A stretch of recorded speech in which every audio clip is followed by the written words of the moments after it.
আজকে আমরা এই ভিডিওতে যেটা দেখেছি, যারা এখানে ছিল এই অভিযানে লাইভ চলাকালীন প্রায় সবাই লাইভে যুক্ত ছিল এবং লাইভ চলাকালীন সময়েই কিন্তু পুলিশ অতর্কিতভাবে সাংবাদিকদের উপরে হামলা করছে। কিন্তু এই আমাদের যে দেখছি যে তুফাইল আহমেদ বাংলা নিউজের সহ বেশ কয়েকজন, আজকের পত্রিকার একজন আছে, আরও কয়েকজন আছে, তাদের উপরে আসলে যেই ধরনের হামলা করছে পুলিশ, লাঠিচার্জ করছে, আসলে একজন সাংবাদিকের উপরে কেন, একজন মানুষের উপরেই তো আসলে পুলিশ এই ধরনের হামলা করতে পারে না। পুলিশ তাদের সাংবাদিকদেরকে দাওয়াত দিয়ে নিয়ে গেছে যে একটা অভিযান পরিচালনা করবে, মাদক বিরোধী অভিযান, সেই অভিযানে আবার সাংবাদিকদের উপরে পুলিশ এভাবে লাঠিচার্জ করতেছে। আমাদের অনেক সহকর্মী হাসপাতালে চিকিৎসা নিয়েছে এবং দু একজন এখন ভর্তি রয়েছে।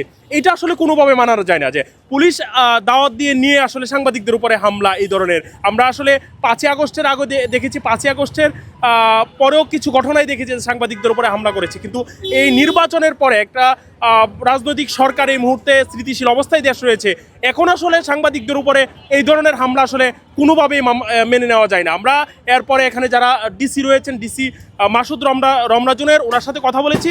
উনি আশ্বস্ত করেছেন আমাদেরকে যে অতি উৎসাহী কয়েকজন যারা কনস্টেবল রয়েছে তাদের বিরুদ্ধে ব্যবস্থা নেবে। একই সাথে ডাকসু প্রতিনিধি ছিল ঢাকা বিশ্ববিদ্যালয়ের কয়েকজন, তারা পরিচয় দিয়েছে ঢাকা বিশ্ববিদ্যালয়ের প্রতিনিধি, ঢাকা বিশ্ববিদ্যালয়ে তারা বিভিন্ন ডিপার্টমেন্টে তারা পরিচয় দিয়ে তারাও সাংবাদিকদের উপরে হামলা করেছে, মোবাইল ছিনিয়ে নিয়েছে।